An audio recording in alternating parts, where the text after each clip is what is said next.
Je pense que tu l'as remarqué, c'est l'heure que je te raconte la suite de l'affaire qui a touché la jeune fille appelée Gina. Et d'ailleurs, pour ceux qui n'ont pas vu le premier épisode, je vais te résumer l'entièreté de cette affaire en exactement 20 secondes, histoire que tu puisses te préparer mentalement à la suite. Non, parce que tu vas flipper ta mère, à tout moment tu vas mourir.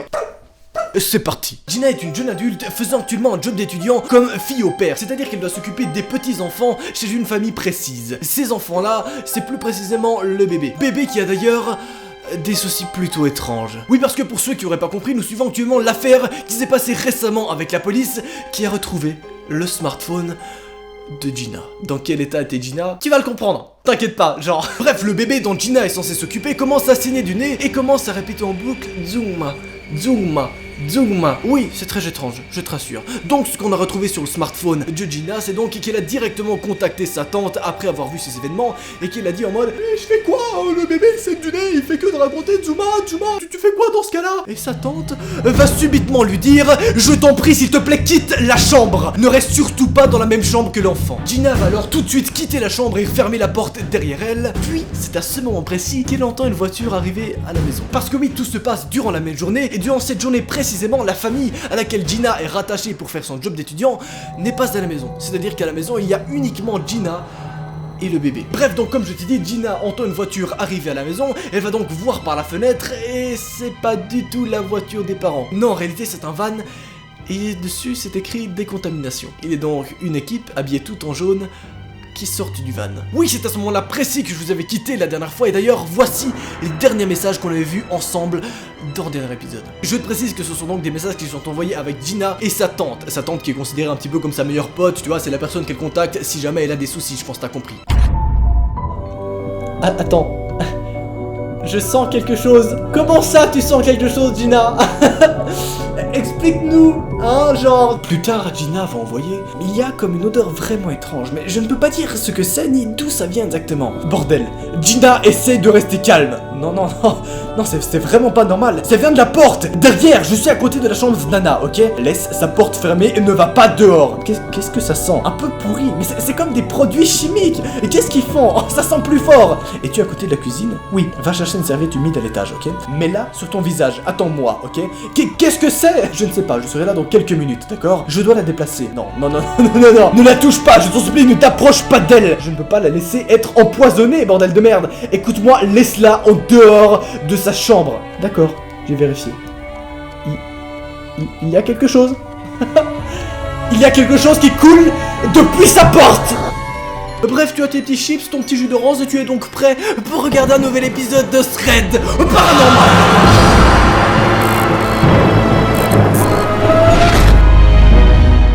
D'ailleurs, sur ce moment précis, il y a des petits bonus qui arrivent très bientôt sur ma story Instagram, donc tu m'ajoutes sur Insta direct. Voilà, tu fais un petit arbre comme ça, fourbe. Je te rappelle aussi que si tu aimes bien flipper, tu peux totalement t'abonner et activer la cloche. Voilà, c'est une petite info que je te pose, voilà, bon. D'ailleurs, pour ceux qui découvrent mon décor actuellement, je tiens à te dire qu'il n'est pas terminé. C'est-à-dire qu'à tout moment, il peut y avoir des nouveaux éléments, des nouveaux éclairages qui vont popper, t'inquiète pas. Voilà, j'ai pas de chute, je bug. C'est parti. Comme mes cheveux d'ailleurs. Yes. D'ailleurs, j'ai oublié de vous dire dans la dernière vidéo, oui, mes cheveux, je les coupe une fois par année, hein. Et ensuite, ça repousse, t'inquiète pas, bien sûr, la prochaine fois que je vais les couper, ce sera quand? L'année prochaine? Et si l'année prochaine, ce sera quoi? Ça sera un putain de chou-fleur, ma gueule, comme d'habitude, t'inquiète pas. Pourquoi tu stresses comme ça? Tu m'as dit directement pourquoi? Je veux une info. J'ai hâte de tomber, mais j'adore faire ça, c'est une grande passion, vraiment. Pardon, excuse-moi, on me dit à l'oreillette que j'ai une affaire à vous raconter, c'est juste... Place à la suite des événements. Après que Gina ait remarqué qu'une chose étrange coulait sous la porte du bébé, sa tante, nommée Kate, va répondre « Qu'est-ce que c'est ?» Je sais pas, c'est une petite boîte avec du gaz qui fuit. Je reviens dans une seconde. Que se passe-t-il? Gina reste à l'étage et respire à travers la serviette, d'accord? Que se passe-t-il? Réponds-moi. J'ai amené Anna à l'étage. Bordel, mais tu ne dois pas t'approcher d'elle. Bien sûr, Anna est donc... le bébé qui saigne du nez, qui n'arrête pas de répéter Zuma.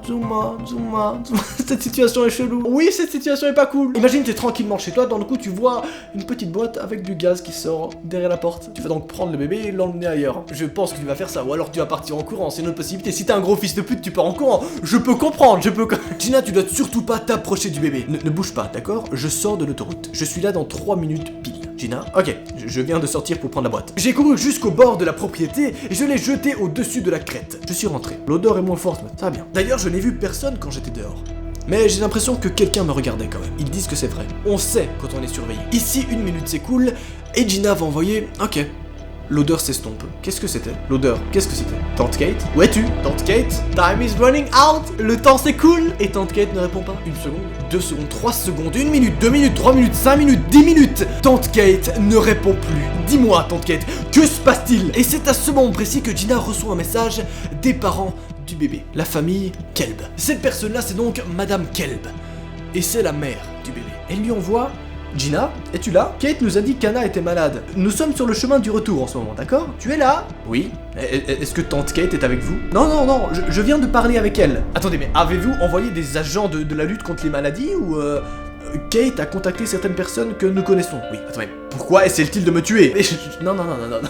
Je sais bien sûr qu'il n'essaie pas de te tuer, Gina, d'accord? D'ailleurs, comment puis-je être sûr que vous êtes Madame Kelb? Gina, s'il te plaît. Tu dois rester calme, d'accord? Tu dois faire preuve de maturité maintenant. Oh, je me sens assez mature. Mais j'ai aussi l'impression que des gens essaient de nous tuer, hein. Ça ne vous inquiète pas, bordel de merde.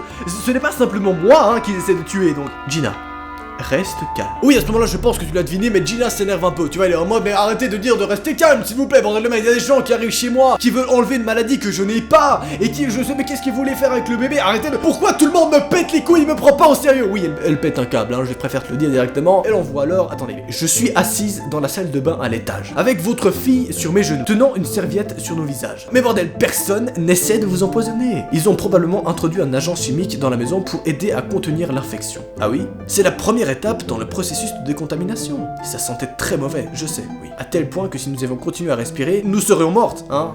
Votre fille et moi, si jamais. J'ai l'impression que ça pouvait nous déchirer les poumons, ok? Non, tu peux respirer sans crainte. Et pourquoi ces gens bizarres contre la maladie ne me parlent pas? Hein? Pourquoi ils ne m'ont pas prévenu de ce qu'ils faisaient en fait? Genre, peut-être ils auraient dû me dire qu'ils s'apprêtaient à produire un produit chimique? Non? Avec une odeur de mort. Ah, mais que c'était sans danger pour nous, je sais pas. Madame Kelb va leur répondre: oui, tu as raison, oui, il devrait essayer pour te mettre plus à l'aise. Mon mari va les appeler, t'inquiète pas. Puis-je parler à ma tante? Je crois qu'elle parle actuellement avec des amis de la lutte contre les maladies pour déterminer comment va se dérouler la quarantaine. Mais attendez, mais comment les gens sur la pelouse sont-ils arrivés si vite? Tu sais, Gina, il travaille à l'université, c'est donc très proche. Vraiment? Oui. Et comment avez-vous su d'ailleurs qu'ils nous avaient gazés? Que veux-tu dire? J'ai dit qu'ils avaient essayé de me tuer. Je n'ai pas parlé de gaz. J'ai supposé. Leur avez-vous dit de me gazer? Non. Ils l'ont fait de leur propre chef? C'est la première étape. Logique. Je ne vous crois pas. Non, je vous crois pas. Je crois que vous êtes pas vraiment Madame Kelb, ok? S'il te plaît, Gina, ne sois pas hystérique. Il faut avoir les idées claires maintenant. J'ai les idées claires. Je pense que vous êtes une des personnes sur la pelouse. Je pense que vous venez d'essayer de me tuer. D'accord? Non, ma chérie. Je suis Madame Kelb.